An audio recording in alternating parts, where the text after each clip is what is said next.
¿Qué tal? ¿Cómo le va? Muy buenas noches. Bienvenidos a esta nueva edición del Fin y al Cabo por Canal C de Cablevisión, como es habitual, los martes a las 21 horas en Canal 7, precisamente, de Cablevisión. Una semana muy movida, interesante desde el punto de vista político y económico por todos los hechos que han ocurrido, donde el presidente Alberto Groucho Fernández, y cuando digo Groucho Fernández me refiero específicamente al actor estadounidense Groucho Marx, que dejó entre tantas definiciones irónicas de su caudal desde el punto de vista actoral. Estos son mis principios, si no les gusta tengo otros. Esto lo ha demostrado Alberto Fernández en el transcurso de la semana en forma realmente considerable. Le pegó un recorte a la coparticipación de la Cava, perdió la moderación y se cristinizó prácticamente su discurso. Ahora largó en la hora 12 para los peluqueros, en una curiosa, yo diría infantil, promoción cuando se está yendo Falabella de la República Argentina, y la emprendió contra los periodistas, como es habitual. Va a mandar el presupuesto, hoy creo que va el presupuesto, dirá Alfredo Blanco en su columna de opinión algo con respecto a esto, bueno, aunque no se conocen muchos números, pero los que se conocen son prácticamente imposibles de cumplir, por lo que evidentemente estamos frente a otra frustración más de las tantas que existen cuando se envía un presupuesto.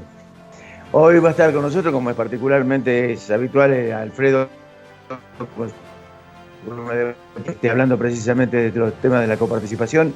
Vamos a hacer un contacto con Silvina Martínez, la abogada que se ha especializado en denunciar los hechos de corrupción del kirchnerismo y que es columnista permanente de Mirá lo que te digo y la cornisa de nuestro colega Luis Majul en Buenos Aires. Y vamos a hablar de la interna radical con el Polo Gait, Juan Carlos Polo Gait, precisamente porque se larga concretamente para el Comité Central, su candidatura para el Comité Central de la Unión Cívica Radical. Vamos a los auspicios cuando regresemos. Alfredo Blanco y su columna de opinión. Auspician Al Fin y al Cabo. Consejo Profesional de Ciencias Económicas. Bancor. Urbantex Aberturas, tecnología de alta calidad. Cooperativa Horizonte, los pies sobre la tierra. Subico, un gremio fuerte. Conducción Gustavo Pedroca. Inversia S.A. Mediterránea de Inversiones. Estudio jurídico del Dr. Carlos Nagy, abogado penalista. Fabicur, ICSA. CIAFA, Sistema Informático de Fármacos Antineoplásico. Instituto San Agustín S.R.L. Red de concesionarios Paunisanelo. INIX, Droguería Oncológica. Instituto Ulton, Diagnóstico y Tratamiento Ambulatorio. Facultad de Ciencias Económicas, www.eco.unc.edu.ar. Centro Robles de Estudios Cardiovasculares Avanzados anuncia su nueva dirección. Rondó 293, teléfono 524-2700, 155-525-335.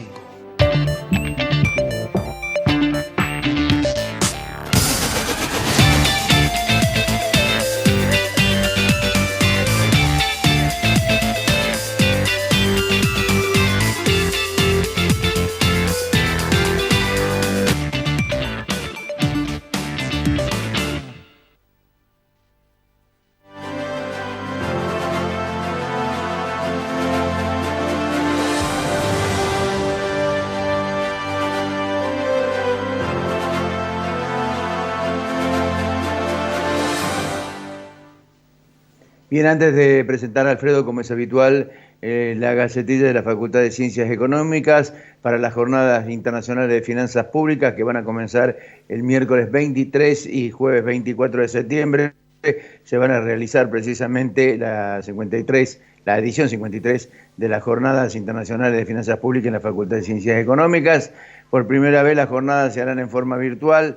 Las disertaciones van a abordar temas como impuestos sobre la riqueza, infraestructura en Argentina, reforma previsional, alternativas al sistema de coparticipación, economía del comportamiento, deuda pública, redistribución e impactos fiscales y políticas públicas en pandemia. Van a participar destacados economistas como Iván Werning, Martín Uribe, Osvaldo Giordano, Martín Tetaz, Pablo Sanguinete, Jorge Colina, Luis Rapoport, entre otros. Las inscripciones y más informaciones en www.eco.unc.edu.ar. Auspicios para presentar a Alfredo Blanco. Columna económica del licenciado Alfredo Blanco. Facultad de Ciencias Económicas, www.eco.unc.edu.ar. Bancor, Municipalidad de la Ciudad de Córdoba. Fabicur, ICSA, Urbantex, tecnología de alta calidad.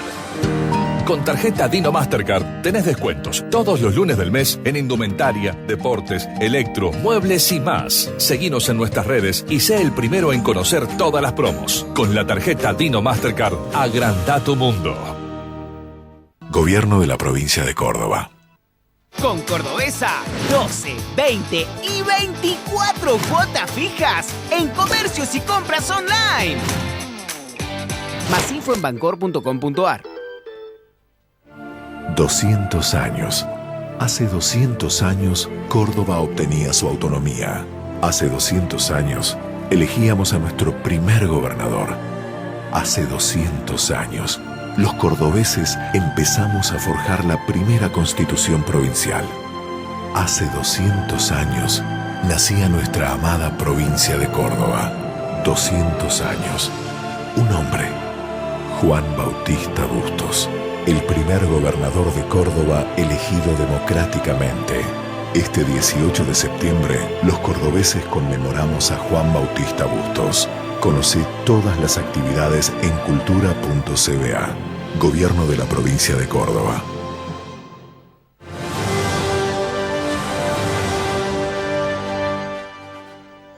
Hola Alfredo, ¿cómo estamos?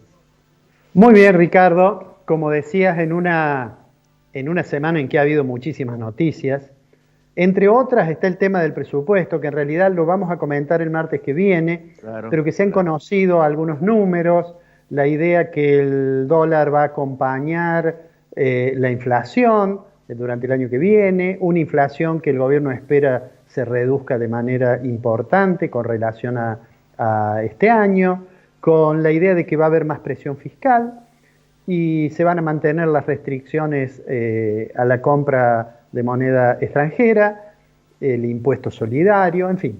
Y la esperanza del gobierno, que está vertida en el presupuesto, es un aumento muy importante del nivel de actividad, como que la economía rebotaría más de un 5%, pero bueno, lo vamos a discutir el martes que viene, porque como mencionaste vos recién, en realidad esta semana hubo una noticia muy fuerte, más allá de las noticias sobre empresas que están planificando reducir su actividad en Argentina.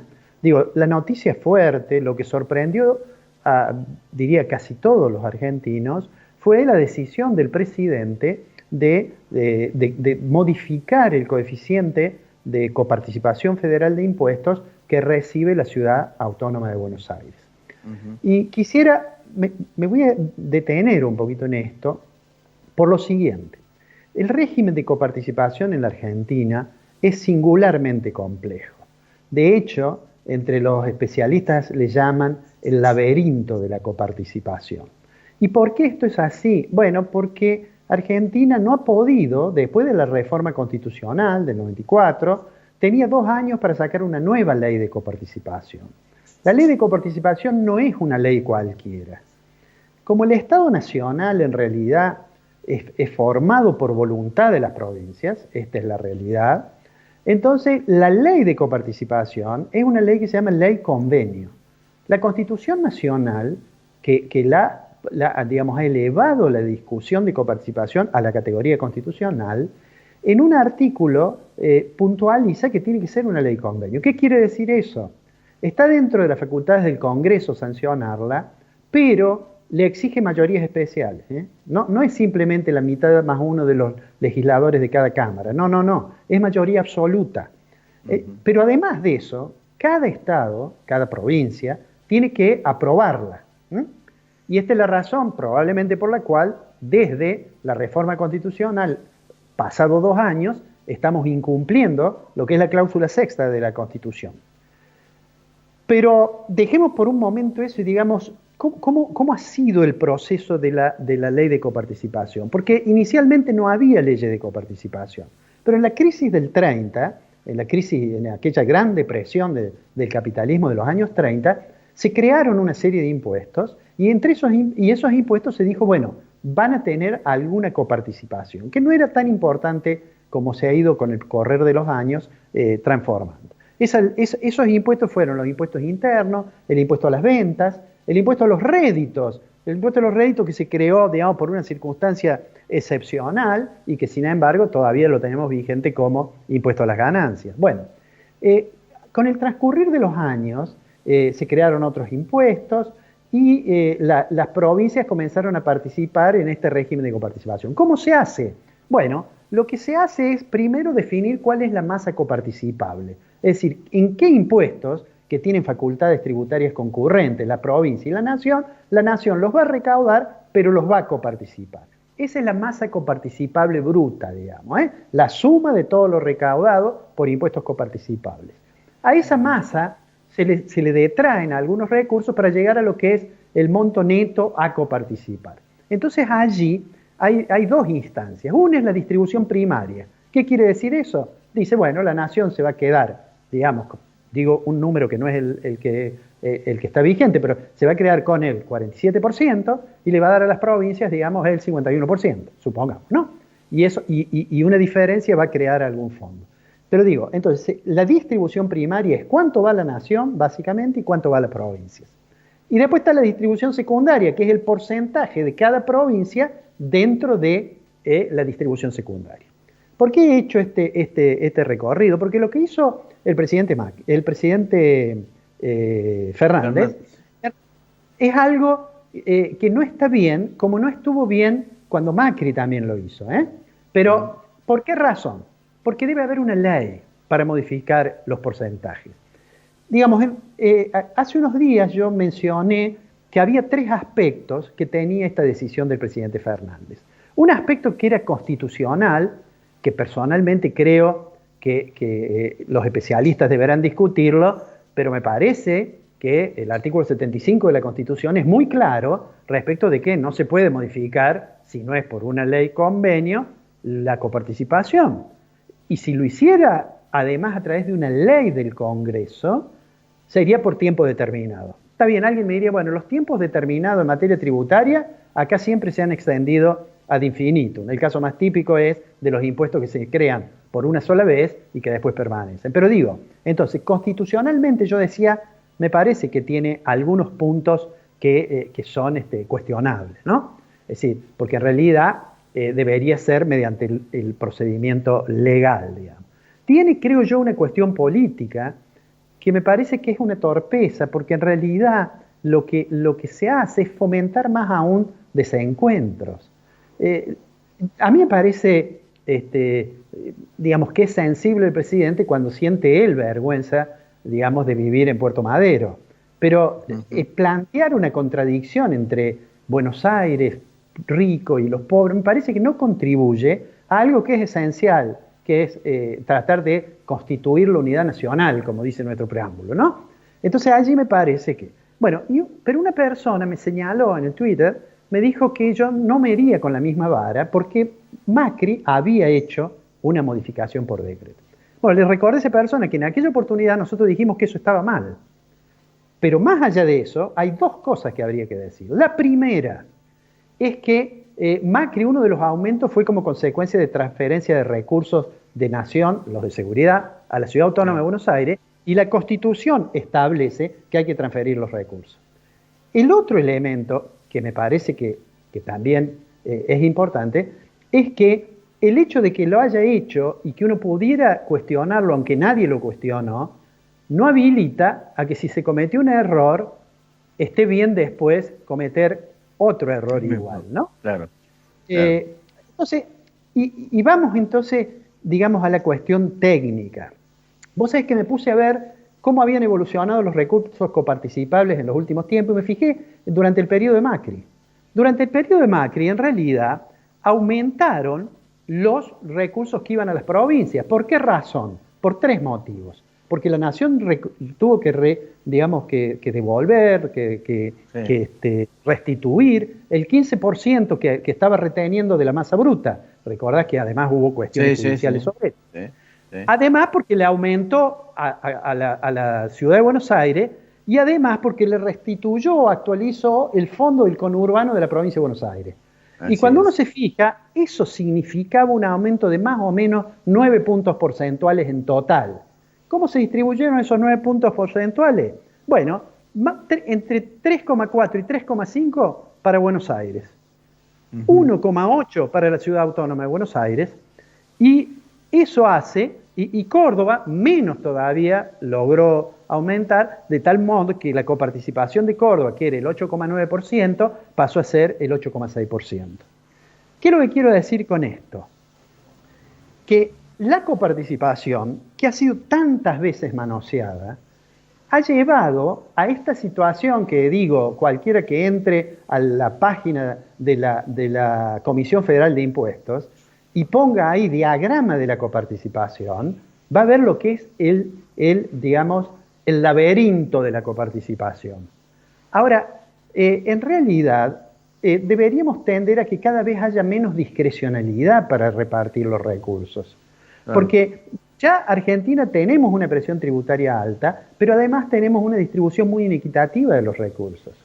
Si uno analizara cómo han sido las partidas transferidas de manera discrecional, es decir, aquellas que van no como coparticipación de impuestos, sino como una decisión unilateral del Poder Ejecutivo, veríamos que si uno analiza los primeros meses de este año, prácticamente el 50% de lo que el Poder Ejecutivo distribuyó discrecionalmente fue para la provincia de Buenos Aires. Así es.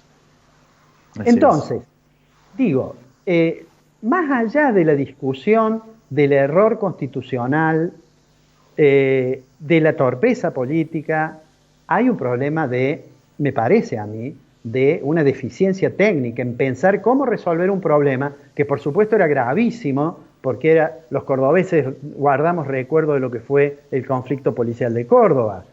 Había que resolverlo. Ahora, ¿podría haber buscado otro mecanismo el presidente? Podría haber buscado un mecanismo que tuviera que ver con las transferencias discrecionales. Y no lo hizo. Y entonces eso lo tiñe a la decisión, la tiñe de un cierto componente de discriminación política, que por supuesto no es para nada saludable. Los cordobeses conocemos lo que es la discriminación de los recursos, cuando tantas veces se discutió y los gobernadores provinciales del mismo partido del presidente Fernández denunciaban que eran discriminados.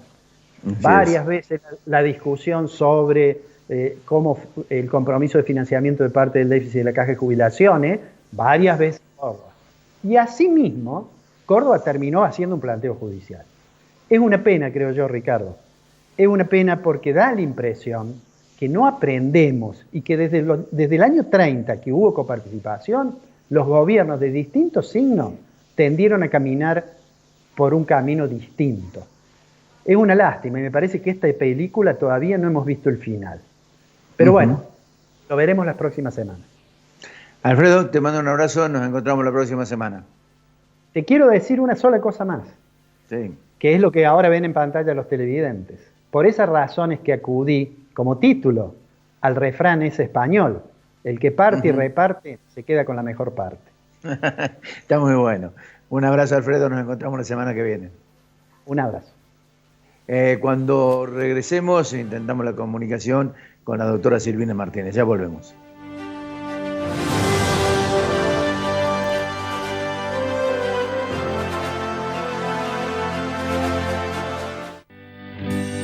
Fortaleciendo las luchas que estamos librando todos juntos como sociedad contra el COVID-19, estamos aquí presentando justamente el consultorio móvil COVID, llevando el consultorio a cada uno de los barrios. Esto permite que los vecinos no tengan que movilizarse y evitar también los contagios por traslado. Llevar tranquilidad a la gente le causa una sensación increíble. Terminan entendiendo que de esto salimos todos.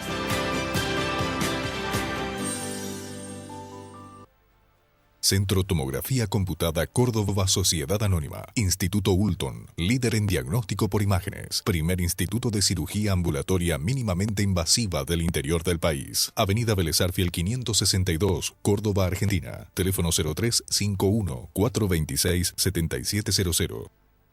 Si tuviste coronavirus y te recuperaste, podés donar plasma para ayudar a otros enfermos. Es rápido, poco invasivo y colabora con la recuperación de los pacientes con COVID. Si ya pasaron como mínimo 14 días desde que te dieron el alta y querés donar plasma, comunicate por WhatsApp al 351-704-4884 o por mail a centroplasmaferesiscovid19@gmail.com. Entre todos, podemos y hacemos más.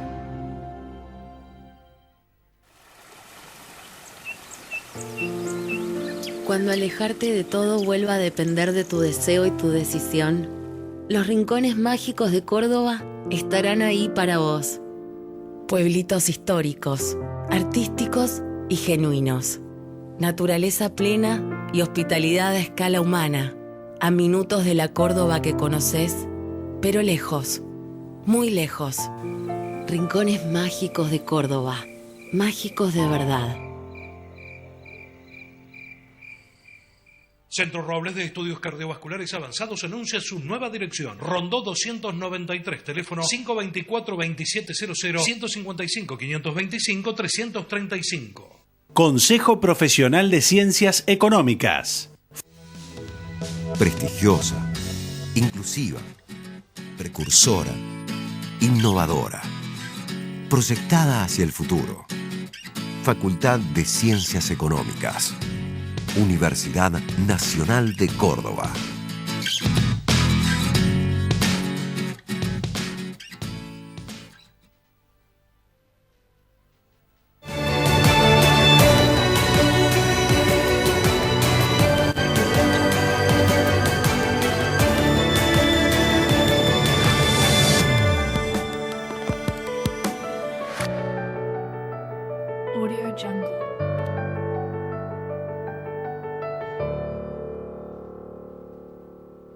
La calidad, nuestra pasión. La satisfacción del cliente, nuestra obsesión. En Fabicur Ixa hacemos la vida más segura. www.fabicur.com.ar.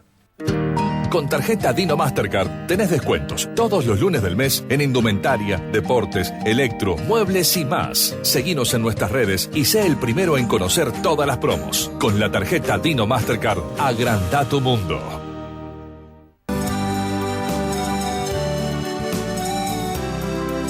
Hoy hablan los protagonistas. Eduardo Lobo nos cuenta cómo hizo para llegar a la casa propia. Los invito a verla. Hicimos un gran esfuerzo para poder cumplir nuestro sueño, que es la casa. Siempre con la ayuda de mi señora, haciendo trabajos extras, yo trabajando después de horario de mi trabajo normal. Siempre nos medimos los gastos, sin que le falte nada a la familia, a los hijos. Consumir lo básico. Sin lujo, siempre ajustado y tratando de llegar siempre a fin de mes. Y facilita mucho el camino porque no tenemos una cuota fija donde pongamos lo que pongamos. Siempre es suma para llegar. Si no hay esfuerzo de uno, no llega a concretar los objetivos. No vale de nada tener otras cuestiones materiales si uno no tiene un techo donde vivir. Siempre lo primero es la casa. Es la unión de la familia, digamos. La unión de la familia. En Horizonte, prioridad a la casa propia. Horizonte, los pies sobre la tierra.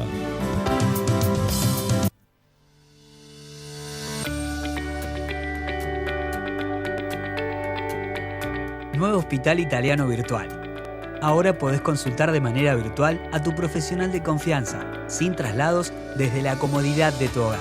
Ingresá a www.hospital-medioitaliano.org.ar. Quédate en casa, no descuides tu salud.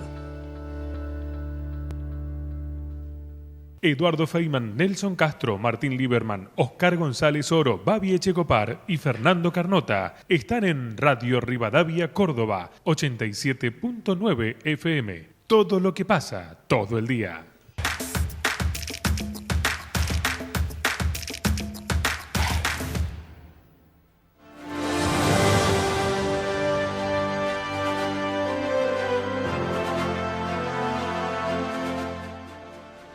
Bien, queríamos hablar con la doctora Silvina Martínez. Ella es abogada, ha sido denunciante e investigadora de todos los hechos de corrupción de la dirigencia política particularmente. Pero además es columnista, abogada, investigadora de nuestro colega Luis Majul en los programas La Cornisa y Mirá lo que te digo. Está en línea y con ella queremos hablar. Doctora, ¿qué tal? ¿Cómo le va? Hola, ¿qué tal? ¿Cómo están? Bien, acá preocupados por lo que estamos viendo. El día mañana, Cristina Fernández de Kirchner convoca al Senado de la Nación para dar de baja a los camaristas Leopoldo Bruglia, Pablo Bertuzzi y al juez Germán Castelli, que volverán a sus lugares de origen. Me gustaría una primera impresión suya con respecto a esto. Bueno, a ver, el kirchnerismo lo que está haciendo, Cristina Kirchner particularmente, es avasallar las garantías constitucionales, las libertades y la justicia. Pero para eso necesita no solamente poner jueces afines, adeptos, sino también amedrentar a los que ya están, ¿no? Y siempre eligieron esta metodología, lo hicieron en la anterior gestión y lo repiten en esta. Buscan 3 o 4 casos testigos para que todos los demás piensen lo que pueden ocurrirles cuando, bueno, no están alineados a lo que ellos pretenden, ¿no? En este caso, Bruglia, Bertucci, Castelli terminaron siendo los casos testigos cuando pueden avasallar su designación varios años después, pretenden desplazarlos sin que exista ningún tipo de garantía, aún la Corte, teniendo que tratar el tema con la rapidez que eso significa por la inseguridad jurídica, hace oídos sordos y todavía no ha tratado el tema, y a pesar de su pedido de intervención inmediata, lo tuvo presente pero no avanzó en el tratamiento de esta cuestión que tiene que ver con los pilares de la democracia, ¿no? La justicia, la garantía del juez natural, digamos que no pueden ser removidos por el poder político de turno a piacere cuando no le gusta lo que están fallando, ¿no? Es muy grave lo que estamos viviendo en estos días. ¿Usted cree que, por ejemplo, esta demora en la Corte Suprema tiene 2 objetivos? Primero sería que el Senado tome la decisión de apartarlos y ellos después tomar en consideración el amparo que han solicitado los jueces, o directamente la Corte lo que trata de preservar es de alguna manera una relación con el gobierno nacional para evitar que vengan precisamente por ellos o por el aumento de miembros de la Corte, lo que le quitará de alguna manera la preponderancia que ejercen hoy como Tribunal Superior? Sí, bueno, claramente hay una interna en la Corte, ¿no? Los miembros tampoco están unánimes en cuanto a su rol con relación a este gobierno, y eso creo que influye mucho en los temas que tratan y cómo los tratan, ¿no?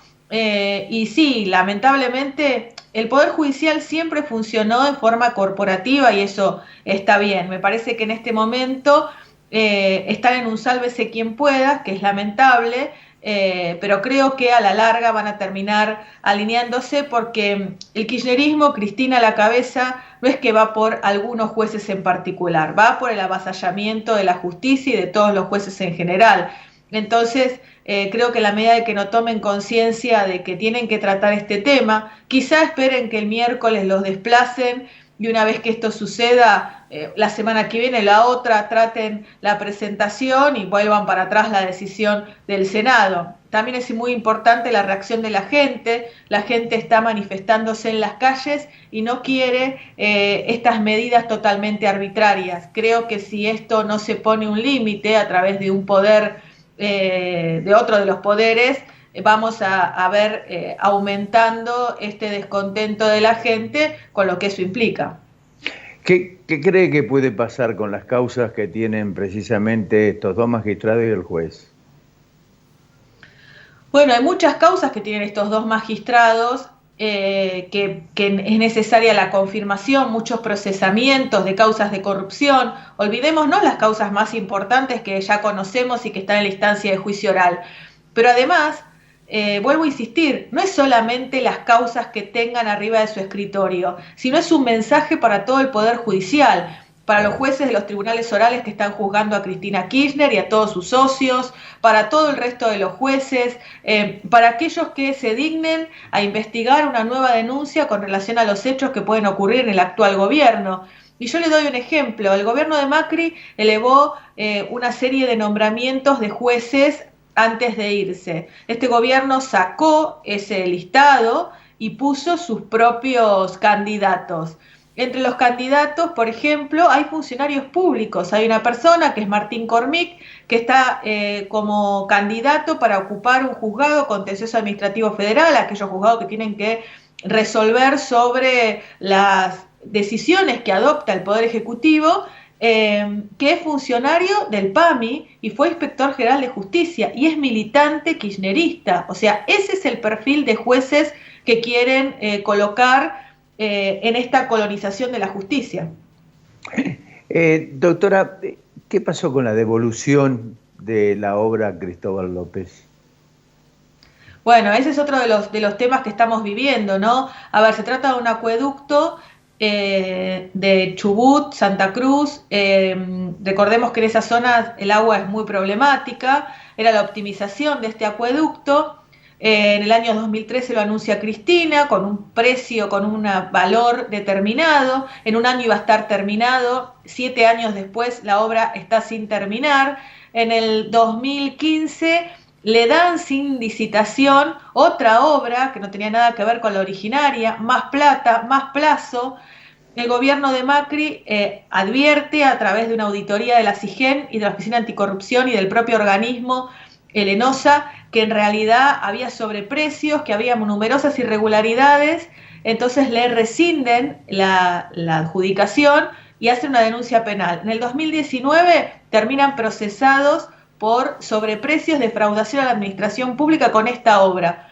2020, a tan solo 6 meses de que comienza el gobierno, en julio de este año, en medio de la pandemia, el gobierno le devuelve la obra a Cristóbal López, le da más dinero, le da 15 meses extra, le reconoce la readecuación de los valores al año 2020, con lo cual va a implicar mucho más dinero para los argentinos, y lo que es peor, Cristóbal López, el dueño de la empresa CPC, que es la ganadora de esta licitación cuestionada, le está haciendo juicio al Estado, a todos los argentinos, precisamente por esta obra, y no desistió de este juicio. O sea que además del plazo extra, del dinero, de devolverle la obra a pesar del procesamiento, los argentinos seguramente tengamos que pagarle a Cristóbal López supuestos daños y perjuicios por rescindirle el contrato y 2 años que, según él, no pudo avanzar en esta obra.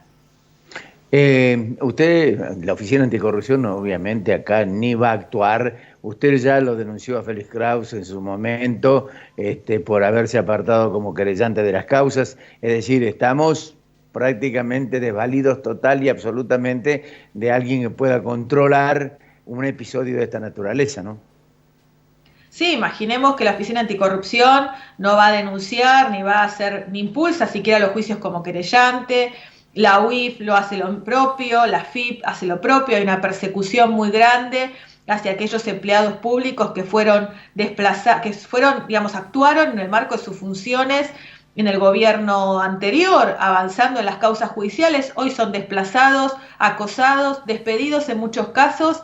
O sea que los equipos técnicos de los organismos de control están totalmente desmantelados y la línea política obviamente es militante del kirchnerismo, con lo cual no avanza en las investigaciones de nada que tenga que ver con las irregularidades pasadas o presentes que involucren a funcionarios kirchneristas.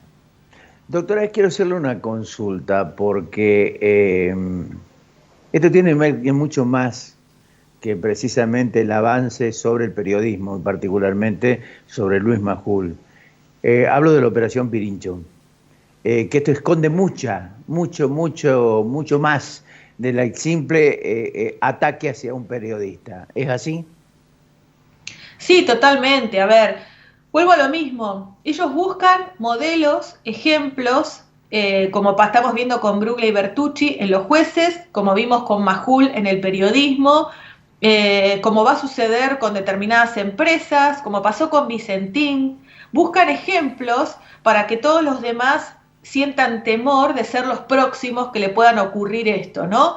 Y en el caso de Majul es tremendo porque, a ver, no solamente se avanzó fuertemente hacia el periodismo, escrachándolo, pasó con Babi Echecopar, pasó con La Nata, con Wiñaski, con los Leuco, con diferentes personas, pero el caso de Majul fue una causa armada, donde no había una sola evidencia de que Majul había tenido contacto con ningún agente de inteligencia. Sin embargo, empezaron a generar la idea de que él recibía información de los servicios de inteligencia, salían a hablar de su detención, presionaban a los jueces para eso, y si nosotros no lográbamos desvirtuar esta operación, hoy probablemente Luis Majul estuviera detenido, sin pruebas, sin causa, y sin ningún elemento y sin ningún delito, pero eso iba a ser suficiente para que el resto de los periodistas dudaran antes de dar una información que involucraba a algún sector del gobierno y del kirchnerismo en particular. ¿Quiénes articularon esta operación? Bueno, nosotros hemos hecho una denuncia penal por asociación ilícita, donde tenemos denunciados desde Aberaldi, el abogado de la vicepresidenta, Daniel Germanos, el abogado de Moyano, Oscar Parrilli, senador, Rodolfo Tailade, diputado, y la gente de C5N con el periodista Tomás Méndez a la cabeza, reconocido por armar este tipo de operaciones con datos absolutamente falsos, pero cuyo objetivo es coaccionar y amenazar a sus víctimas, ¿no?, para lograr un rédito personal. ¿Han conseguido digamos, tener documentación que pruebe concretamente que la actividad de Méndez ya era habitual precisamente en Córdoba?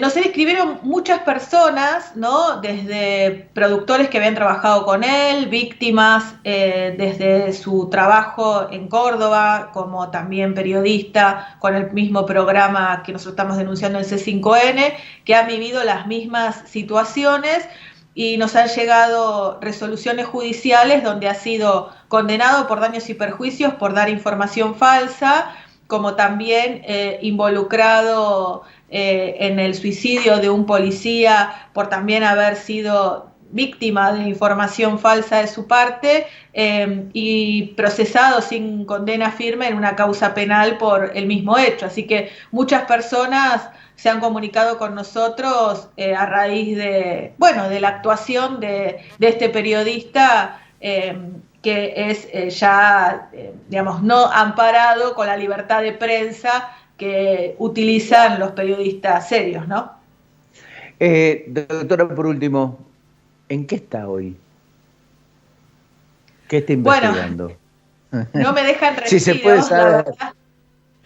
La verdad que estoy avanzando bastante en lo que tiene que ver con la obra pública y esta devolución de obras a empresarios cuestionados o procesados por corrupción, pero también estoy analizando las declaraciones juradas de los funcionarios y la no presentación de determinadas personas clave de su declaración jurada para ver el patrimonio. Bueno, hay muchos temas dando vuelta. La verdad que hay un secretismo muy fuerte, no hay acceso a la información pública, no hay información publicada, es muy difícil poder investigar, hay mucho miedo, pero la gente tiene que animarse a contar lo que sucede y a confiar en un periodista, en un diputado, en nosotros, en alguien, pero se tiene que terminar con estas prácticas de corrupción.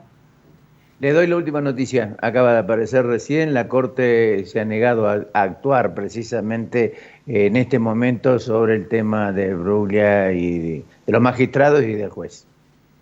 Sí, me enteré, es lamentable, pero bueno, mañana seguramente terminen desplazándolo en un nuevo golpe hacia la Constitución y lo que tiene que ver la independencia del Poder Judicial. Ojalá la Corte pueda actuar en este sentido, si no vamos a padecer todos los argentinos las consecuencias, porque hoy es Bruglia y Bertucci, pero mañana pueden ser otros jueces, nuestra propiedad privada o cualquiera de las otras de las garantías de la Constitución que están llevándose puestas.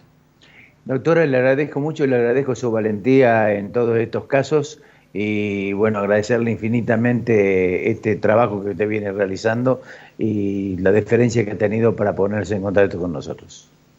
Muchas gracias a ustedes, hasta luego. Hasta luego, que tengan buenas tardes. Ha sido la doctora Silvina Martínez, ha estado con nosotros, abogada, denunciante de los hechos de corrupción. Bueno, y usted saque su propia conclusión. Cuando regresemos, Juan Carlos Pologay con nosotros.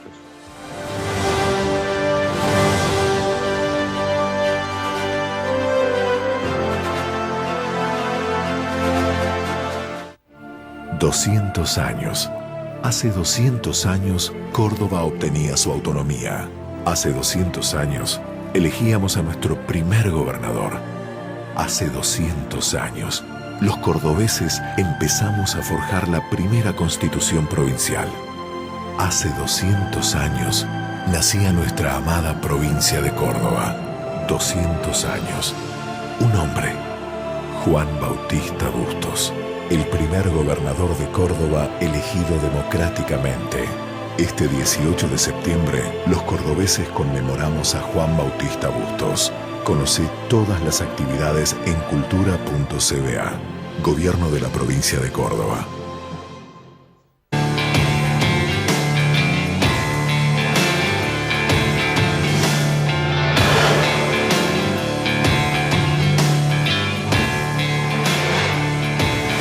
Pauni, la fuerza de la mayoría.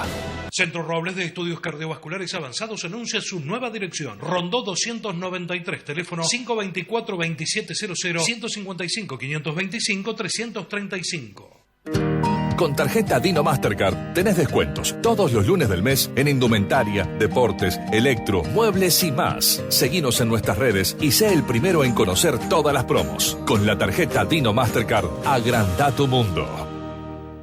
Instituto San Agustín SRL. Existen dos tipos de periodismo. Los que quieren que pienses como ellos y los que quieren que pienses. Los que entienden que la intención es informar y no informar con una intención. Porque el verdadero pensamiento libre está afuera de un diario. Pensá afuera del diario. Alfil, formadores de opinión propia. Subico, un gremio fuerte. Conducción Gustavo Pedroca. Inversia Mediterránea de Inversiones, SRL. CIAFA, Sistema Informático de Fármacos Antineoplásico. IMIX, Droguería Oncológica. Casaro Matafuegos, empresa dedicada a la protección contra incendios. Desde el año 1965, trabajando incansablemente para garantizar la mejor calidad y servicio en todo el país. Sarmiento 1073, 423-0050.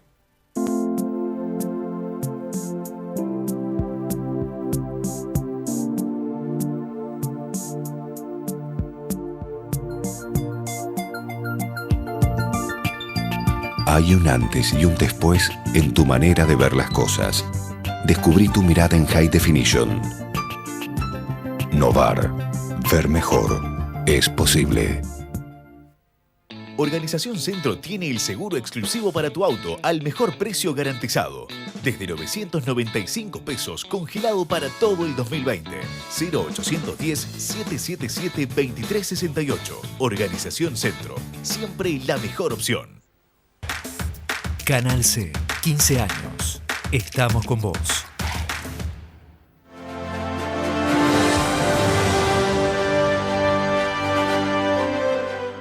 Bien, vamos a hablar de la interna del radicalismo, porque evidentemente el radicalismo puede haber interna, puede haber consenso, no se sabe, pero aparecen ya los candidatos que se erigen como, de alguna manera, con intenciones para ser presidente del Comité Central de la Unión Cívica Radical. Uno de esos precandidatos es Juan Carlos Pologay, un dirigente que precisamente pasó por la Juventud Radical, siendo presidente de la Juventud Radical de la provincia de Córdoba, y hoy pertenece, y es el titular, el hombre fuerte de Córdoba por Todos. Polo, ¿qué tal? ¿Cómo te va? ¿Me escuchás? Contento de estar en tu programa. Yo te escucho muy bien. Ah, bien, perfecto. Muy bien. Polo, a ver, ¿existe el radicalismo o vamos detrás de un partido provincial definitivamente? Bueno, debería contestarte con una pregunta.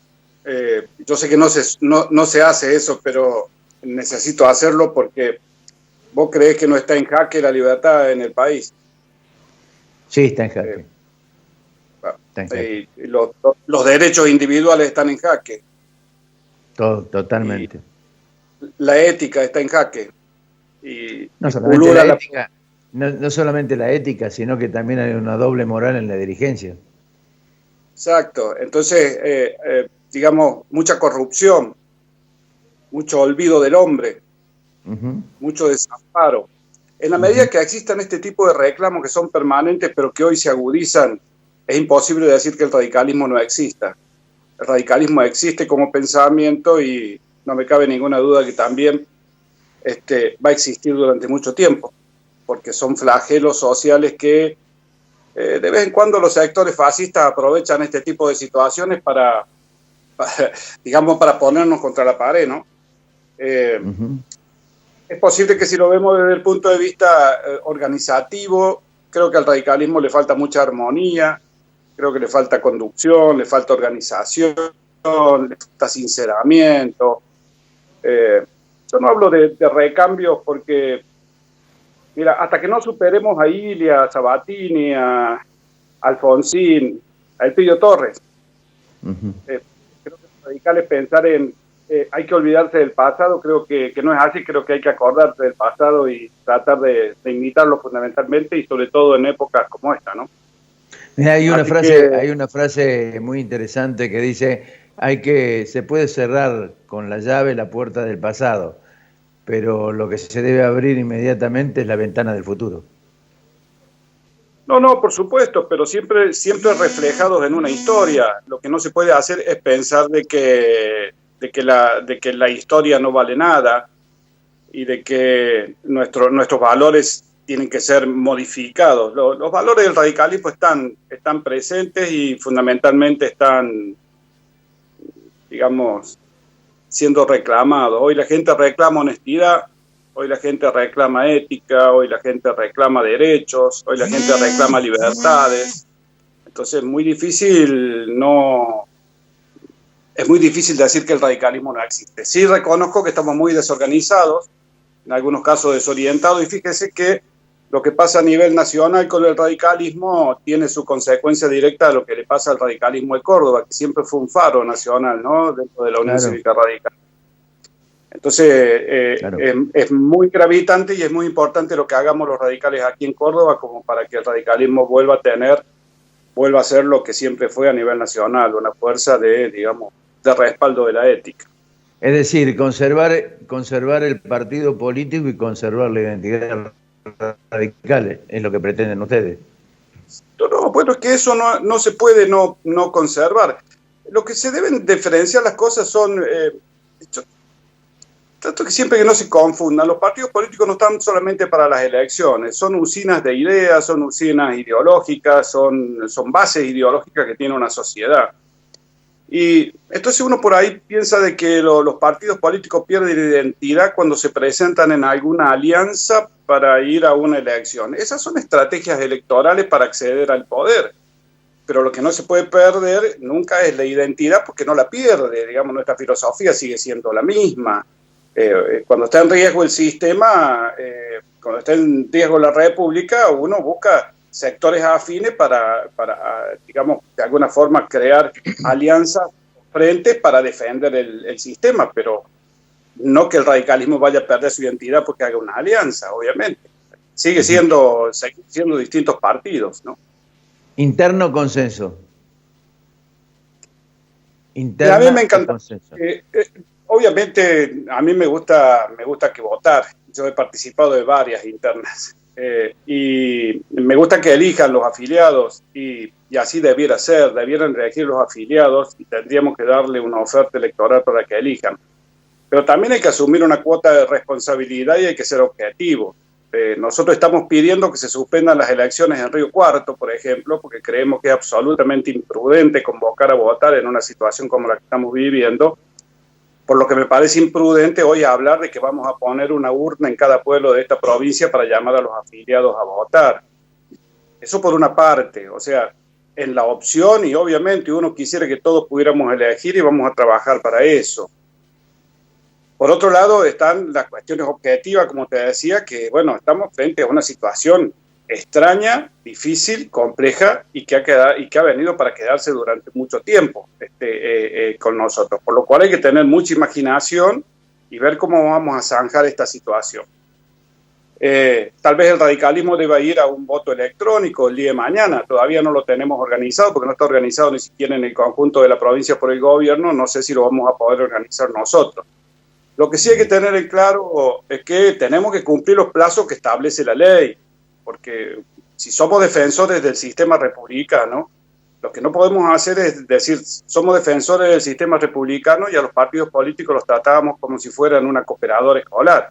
Los partidos políticos son instituciones del sistema y tienen que cumplir legalmente los plazos y que les corresponde cumplir, y sobre todo nosotros se nos han vencido los plazos, hemos producido una prórroga de mandatos de autoridades para ver si logramos zanjar esto, pero se nos vuelven a vencer los plazos y el 6 de diciembre tendríamos el último plazo para votar, para elegir las nuevas autoridades. Entonces hasta esa época hay otros plazos que hay que ir cumpliendo de presentaciones de listas, que yo creo que hay que agotarlos, hay que cumplirlo, hay que presentar las listas, todos los que tengan aspiraciones se tienen que presentar, y si el 6 de diciembre, cosa que dudo, se dieran las condiciones sanitarias y sociales como para que nosotros convoquemos a la elección interna, se hará la elección interna. Si el 6 de diciembre logramos acordar, cosa que también dudo, aunque no descarto, pero dudo, porque hay muchas aspiraciones distintas a lo que es la conducción del partido. Prorrogaremos la fecha del día de votar, si no se puede votar el 6 de diciembre, pero ya sabremos quiénes son los que estamos compitiendo, ¿no? Mucho más claro, para darle un poquito más de certeza a esto. ¿Conversó con Mestre? Sí, he conversado con Mestre. Sí, he conversado con Mestre. Porque Mestre de la idea del consenso. Bueno, él es el presidente del partido y me parece que está bien que él convoque al consenso. Objetivamente, Mestre es parte de la situación en la que está el radicalismo hoy. Por lo tanto, está bien que convoque el consenso y que abra las puertas para que haya una nueva participación de otros sectores. Yo no creo en los frentes anti-Mestre, por ejemplo, como tampoco creo que Mestre deba ser el conductor del partido. Creo que hay una etapa agotada y que, bueno, habrá que buscar nuevas formas, ¿no? La última, Polo. Yo recuerdo al radicalismo o al radical, al auténtico radical con la camiseta radical y la boina blanca. Hoy yo veo mucha volatilidad dentro del radicalismo, mucho radicalismo K y poco radicalismo pro o viceversa, pero no veo aquella autenticidad del dirigente radical. ¿Cómo lo ve? Bueno, yo la verdad que no miro a ojo el agua. Entonces, la verdad que yo cerca de los K no estoy, porque siempre estuve lejos de la corrupción y siempre estuve lejos de la mentira. Eso debiera preguntárselo a Unión por Córdoba, no a mí, a algún dirigente del Partido Justicialista, que son los socios. Yo no tengo nada que ver con eso. Con el caso del PRO y esos otros sectores, digamos, más liberales, más de derecha, hemos tenido una alianza y obviamente participamos en una alianza nacional, digamos, parlamentaria.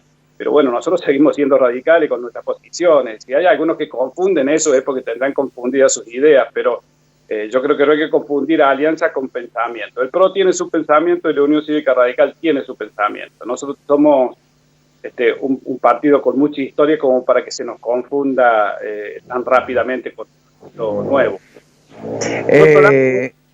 También hasta con el propio juez, porque hemos coincidido en una pelea, digamos, anticorrupción, en lo cual él declama mucho, y hemos coincidido con otros sectores que reclaman, digamos, la vigencia del sistema republicano.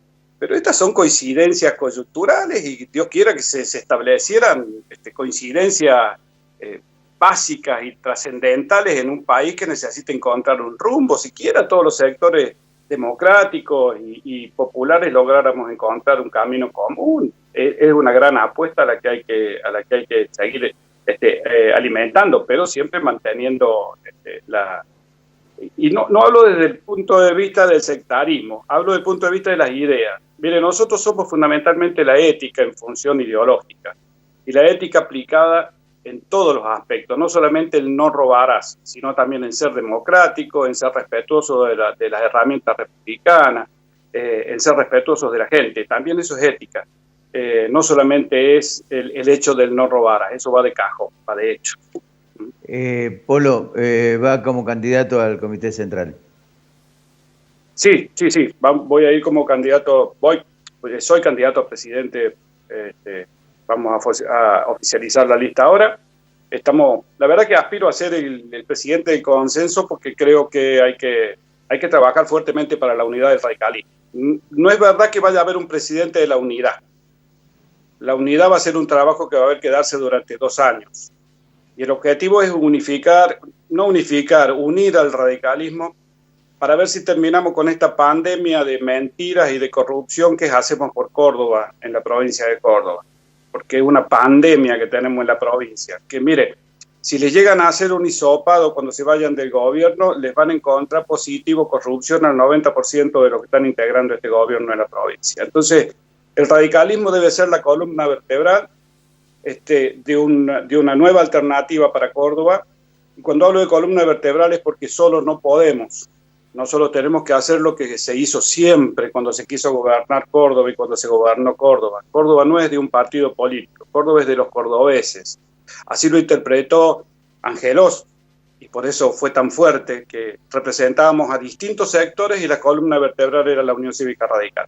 Nosotros tenemos que tomar esos principios, tenemos que ser la columna vertebral de una nueva conducción que tenga como columna vertebral fundamentalmente la ética como forma de hacer política. Polo, muchas gracias por la gentileza. No, gracias a ustedes. Un abrazo. Mucho gusto. Un abrazo muy grande. Juan Carlos Polo Gay, el candidato de Córdoba por Todos, de la Unión Cívica Radical. Bueno, hasta aquí llegamos. Creo que no tenemos más tiempo. Nos volvemos a encontrar nuevamente para seguir haciendo al fin y al cabo la próxima semana a esta hora. 21 horas por Canal C, 7 de Cablevisión. Que tengan buenas noches.